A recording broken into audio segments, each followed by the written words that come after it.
पाप और पुण्य के फल।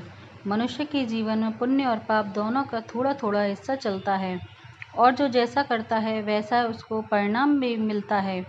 जयपुर और कोटा के बीच सवाई माधोपुर से थोड़ी सी दूरी पर क्वालजी नामक प्रसिद्ध तीर्थ है। नारायण शर्मा नाम के एक व्यक्ति के कुछ साथी उस तीर्थ में गए।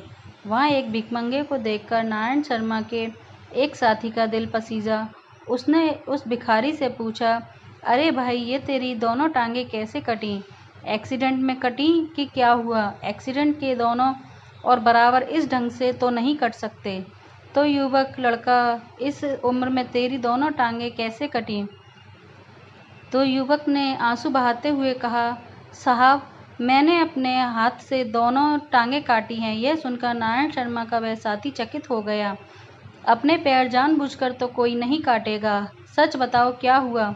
लड़का बोला, साहब, जरा मेरी कहानी सुनो। मैं गरीब घर का लड़का था, बकरी चराता था।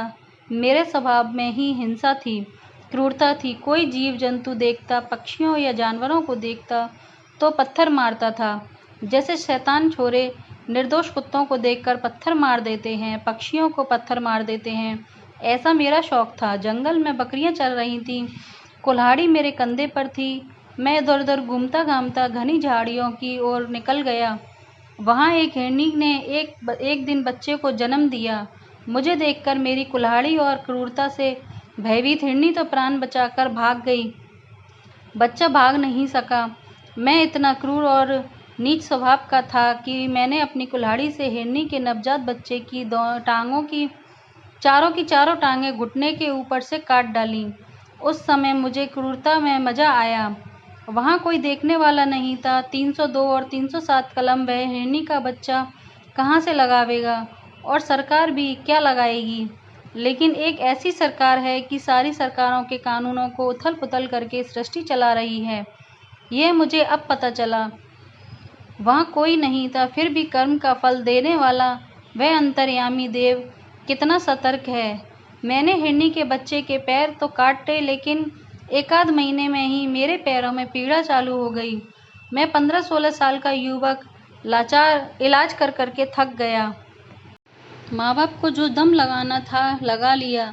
बाबूजी, मैं जयपुर के अस्पताल में भर्ती कराया गया। डॉक्टर ने कहा कि अगर लड़के को बचाना है तो उसके पैर कटवाने पड़ेंगे, नहीं तो यह मर जाएगा।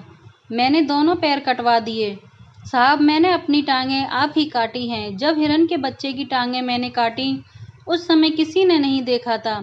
फिर भी सब समय सबके कर्मों का हिसाब रखने वाला, सब कुछ देखने वाला परमात्मा था। 2 टांगें तो मेरी कट गईं, 2 हाथ कटने बाकी हैं, क्योंकि मैंने उसकी चारों टांगें काटी थीं।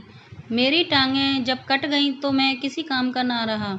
घर वाले मुझे इस तीर्थ में भीख मांगने के लिए छोड़ गए। कोई किसी का नहीं है। यह स्वार्थी जमाना, जब तक कि कोई किसी के काम आता है तब तक रखते हैं, बाद में सब एक दूसरे से मुंह मोड़ लेते हैं। चोटें खाने के बाद मुझे पता चला कि कर्म का सिद्धांत अकाट्य है। अब मैं मानता हूँ कि शुभ और अशुभ कर्म कर्ता को छोड़ते नहीं। अभी संतों के चरणों में मेरी श्रद्धा हुई। काश पहले होती तो मेरी यह दुर्गति नहीं होती। पैर काटने से पहले, भिखमंगा होने से पहले अगर सत्संग सुनता तो मैं हिंसक, क्रूर और मोहताज ना बनता।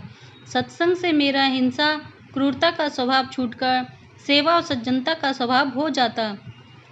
ऐसा कहकर वह रो पड़ा। नारायण शर्मा के मित्र ने कहा कि उस लड़के की दैन्य दशा देखकर लगा कि सृष्टिकर्ता कितना न्यायप्रिय है, कितना सक्षम और कितना समर्थ है। धन्यवाद।